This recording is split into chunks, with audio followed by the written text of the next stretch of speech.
Hello, and welcome to this exciting journey into the fascinating world of English comparative structures. My name is Linda, and I've had the privilege of teaching English as a native speaker for over 15 years. Throughout my career, I've had the pleasure of working with students from all corners of the globe, helping them unlock the secrets of English grammar and communication. From bustling classrooms in London to online sessions with students in Asia and beyond, I've developed a deep understanding of how language learners think and what challenges they face when mastering English. Before we dive into today's topic, let me share a little about my teaching philosophy. I believe that language learning should be an engaging and enjoyable experience. Rather than simply memorizing rules, I encourage students to understand the logic behind grammatical structures and see how they function in real-life situations. This approach not only makes learning more interesting, but also helps knowledge stick better. Today, we're going to explore one of the most essential aspects of English grammar: comparative structures. Whether you're describing differences between two things, expressing degrees of change, or making evaluations, comparative structures are indispensable tools in your English communication toolkit. By the end of this comprehensive lecture, you'll have a thorough understanding of various comparative forms, their usage, common mistakes to avoid, and practical tips for mastering them. Let's begin our exploration by first understanding what comparative structures are and why they're so important in English communication. The foundation of comparison. Comparative structures form the backbone of how we express relationships between different entities in English. At its core, comparison involves evaluating two or more items based on specific criteria, whether it's size, quality, quantity, or any other measurable attribute. The basic framework of comparison typically follows a simple pattern: subject plus comparative form plus than plus object of comparison. For instance, this building is taller than that one, where taller serves as the comparative form connecting the two buildings. There are three primary types of comparisons in English: equal comparison, comparative or unequal comparison, and superlative comparison. Equal comparison uses structures like as to show sameness. She is as tall as her sister, while comparative structures highlight differences. She is taller than her sister. Superlative structures, which we'll explore later, identify the highest or lowest degree among multiple items. She is the tallest in her family. The importance of mastering comparative structures cannot be overstated. They appear in virtually every aspect of English communication, from casual conversations to formal writing. Consider how frequently we use comparisons in daily life. When choosing between options, this restaurant is better than that one. Describing changes, the weather is getting warmer. Or making judgments, he runs faster than anyone else on the team. Without proper understanding of these structures, effective communication becomes significantly more challenging.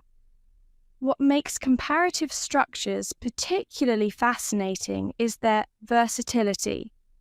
They can modify adjectives, more beautiful, adverbs, more quickly, and even some nouns, more people. Each type follows specific rules that we'll explore in detail, but they all serve the fundamental purpose of establishing relationships between compared elements. Understanding these relationships helps speakers convey precise meanings and nuanced distinctions in their communication. Adjectives and their comparative forms. Let's now focus on the heart of comparative structures. Adjectives and their transformation into comparative forms. Adjectives, as descriptive words that modify nouns, play a crucial role in comparisons. They fall into two main categories based on their syllable count. Short adjectives, typically 1 or 2 syllables, and long adjectives, 3 or more syllables. This distinction determines how we form their comparative versions. For short adjectives, we typically add to create the comparative form. For example, fast becomes faster, big transforms into bigger, and smart becomes smarter. However, there are some important spelling rules to remember. When an adjective ends in a consonant-vowel consonant pattern, we double the final consonant before adding each as actually big becomes bigger. If an adjective ends in E, we simply add R. E.g., nice becomes nicer. Irregular adjectives break these patterns entirely, requiring memorization of their unique forms, such as good becoming better and bad transforming into worse. Long adjectives follow a different pattern, using more before the adjective to create the comparative form. For instance, beautiful becomes more beautiful, interesting transforms into more interesting, and difficult becomes more difficult. This rule applies consistently across all multisyllable adjectives, providing a straightforward approach to forming comparatives. It's worth noting that some two-syllable adjectives can take either form, though more is generally preferred for clarity, SEU-e.g., more careful rather than carefuller. When using these comparative forms in sentences, the structure remains consistent. Subject plus verb plus comparative form plus than plus object of comparison. For example, this car is faster than that one, or her explanation was more detailed than his. It's important to maintain parallel structure in comparisons, ensuring both sides of the comparison are grammatically similar. Instead of saying, "This book is more interesting than that movie," we should say, "This book is more interesting than that one," maintaining the noun category throughout the comparison. These adjective-based comparative structures serve as the foundation for more complex comparisons. They enable us to express subtle differences and make precise evaluations in our communication. Whether we're comparing physical attributes, qualities, or characteristics, these structures provide the necessary tools to convey our thoughts accurately and effectively. Beyond simple comparisons, advanced structures. As we progress in our understanding of comparative structures, we encounter more sophisticated forms that allow for nuanced expression. One such advancement is the use of intensifiers and mitigators with comparative forms. These words modify the degree of difference between compared items, adding precision to our statements. Common intensifiers include much, far, a lot, considerably, and significantly, while mitigators might be slightly, a little, somewhat, or rather.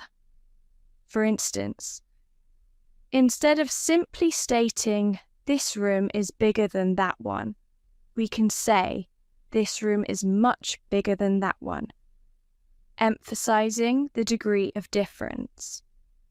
Another advanced aspect involves comparative clauses, which provide additional information about the basis of comparison. These clauses often begin with than and contain a subject and verb, creating more complex sentence structures. For example, "She works harder than he does," or "The project took longer than we had expected." These structures allow for more detailed comparisons and help establish clear relationships between the compared elements. It's crucial to maintain subject-verb agreement within these clauses and ensure proper pronoun case usage, using subject pronouns after than when necessary. We also encounter reduced comparative clauses, where certain elements are omitted for conciseness while maintaining grammatical correctness. For instance, "I can run faster than you" can demonstrates how the second verb can be implied without affecting meaning. Another sophisticated structure involves comparative correlative constructions using pairs like the, which show proportional relationships. For example, "The more you practice, the better you become," illustrates how two comparative elements interact dynamically. Furthermore, comparative structures can be combined with other grammatical elements to create more complex expressions. We might use them with modal verbs. "He could run faster than anyone else." Perfect tenses: "She has become more confident than she used to be." Or passive voice: "This problem is considered more serious than others." Each combination requires careful attention to word order and grammatical consistency, but they significantly expand our ability to express complex ideas through comparison. Adverbs and quantitative comparisons. While adjectives dominate many comparative structures, adverbs and quantitative expressions play equally vital roles in English comparisons. Adverbs, which modify verbs, adjectives, or other adverbs, follow similar comparative formation rules to adjectives. Short adverbs typically add ijasi a, org, quickly becomes more quickly, though quicker is sometimes acceptable in informal contexts. While longer adverbs uniformly use more, e.g. carefully becomes more carefully, bois. In comparative sentences, these adverbial forms help describe how actions differ between subjects. For instance, "She speaks more clearly than he does," or "They work more efficiently than their competitors." Quantitative comparisons introduce another layer of complexity, involving numbers, amounts, and measurements. These structures often use specific patterns, depending on whether we're dealing with countable or uncountable nouns. With countable nouns, we might say, "There are more books on this shelf than on that one," while with uncountable nouns, we'd use, there is more water in this glass than in that one. When dealing with specific quantities, we employ structures like twice as much but many as, or half as much but many as. For example, this container holds twice as much liquid as that one. Or, he earns 3 times as much money as his colleague. Measurements and dimensions require special attention in comparative structures.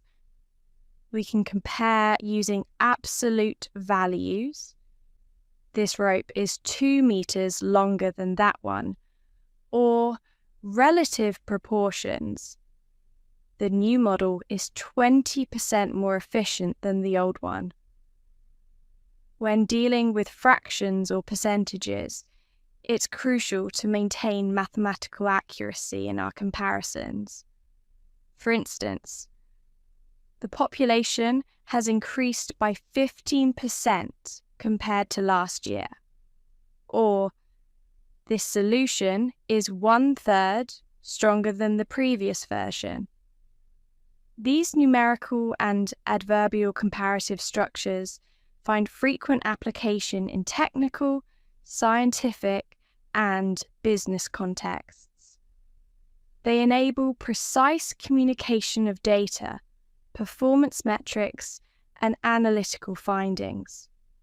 Whether discussing economic growth rates, technological specifications, or statistical analyses, these comparative forms provide the necessary tools for accurate and meaningful comparisons, common pitfalls, and practical solutions. Despite their fundamental importance, comparative structures often present challenges for English learners, leading to several common errors that can hinder clear communication. One prevalent mistake involves incorrect comparative form selection, particularly with 2-syllable adjectives. Learners might say, "This movie is interestinger than that one," instead of the correct, "This movie is more interesting than that one." To overcome this, remember the general rule. Use ER for short adjectives and more for longer ones, with irregular forms requiring memorization. Another frequent error occurs with double comparisons, where learners mistakenly combine both comparative methods. Phrases like more better or most fastest demonstrate this confusion. The solution lies in understanding that each degree of comparison, comparative or superlative, requires only one modification. Similarly, misplacement of than can create awkward constructions. Instead of saying, "She is smarter than him is," the correct form maintains parallel structure. "She is smarter than he is," or simply, "She is smarter than him." Subject-verb agreement issues often arise in complex comparative clauses. Learners might write, "The more books you read, the better your English will improve," instead of the correct, "The more books you read, the better your English will improve." Practicing these structures with attention to verb forms can help prevent such errors. Additionally, improper use of intensifiers and mitigators can lead to unnatural expressions. Saying, "She is very more intelligent," instead of "She is much more intelligent," demonstrates this mistake. Regular exposure to authentic English materials and conscious practice can help internalize these nuances. To master comparative structures effectively, consider implementing several practical strategies. First, create a personal vocabulary list, categorizing adjectives by their comparative forms, paying special attention to irregular patterns. Second, practice transforming simple sentences into comparative forms regularly, gradually increasing complexity.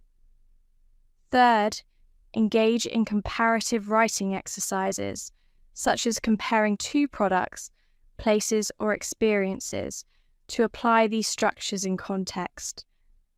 Finally, record yourself speaking and listen for natural flow in comparative expressions, adjusting where necessary.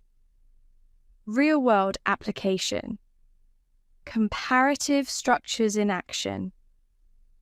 To truly appreciate the power of comparative structures, let's examine how they function in various real-world scenarios. In academic writing, comparative structures enable precise analysis and evaluation. A research paper might state, the experimental group showed significantly better results than the control group, or this theory provides a more comprehensive explanation than previous models. These structures help researchers articulate findings clearly and support arguments effectively. Similarly, in business reports, comparative language proves invaluable. Our company's revenue growth is far more stable than our competitors. Or, this quarter's performance was slightly worse than the previous one. In everyday conversation, comparative structures facilitate natural, flowing dialogue. When shopping, we might say, these shoes are much more comfortable than those, or this brand is considerably cheaper than the other one. During travel, we might comment, the beaches in Thailand are more beautiful than those in Vietnam, or the food here tastes better than back home. Even in social media posts, comparative structures enhance expression. This cafe is cozier than any other in town, or their customer service is far more responsive than expected. Literature and media showcase comparative structures in creative ways. Novelists might write, her smile was brighter than the morning sun, while journalists could report, the new policy has proven more controversial than anticipated. Advertising copy frequently employs comparative language to persuade, cleaner than ever before, faster than the rest, or more features for less money. These examples demonstrate how comparative structures aren't just grammatical tools, but powerful devices for effective communication across various contexts. Mastering the art of comparison. As we conclude our comprehensive exploration of English comparative structures, it's clear that these linguistic tools represent far more than mere grammatical constructs. They embody the essence of how we perceive and communicate relationships in our world. From the simplest bigger-than comparisons to sophisticated proportional expressions, each structure serves as a bridge connecting ideas, concepts, and experiences. The journey through various comparative forms, from basic adjective modifications to complex adverbial and quantitative expressions, reveals the remarkable flexibility and precision that English offers for making distinctions and evaluations. Understanding comparative structures isn't just about following grammatical rules. It's about developing a deeper awareness of how language reflects our cognitive processes. When we say something is more efficient or less complicated, we're not merely stating facts. we're organizing our perceptions, prioritizing information, and making sense of the world around us. This realization transforms comparative structures from abstract grammatical concepts into practical tools for effective communication in every aspect of life, from academic discourse to casual conversation. The key to mastering comparative structures lies in recognizing their universal applicability and embracing their complexity. Like any valuable skill, proficiency comes through consistent practice and mindful application. Start by incorporating comparative structures into daily communication, gradually experimenting with more sophisticated forms. Pay attention to how native speakers use these structures naturally, and don't hesitate to analyze and imitate their usage. Remember that mastery isn't about perfection, but about developing confidence in using these structures appropriately and effectively.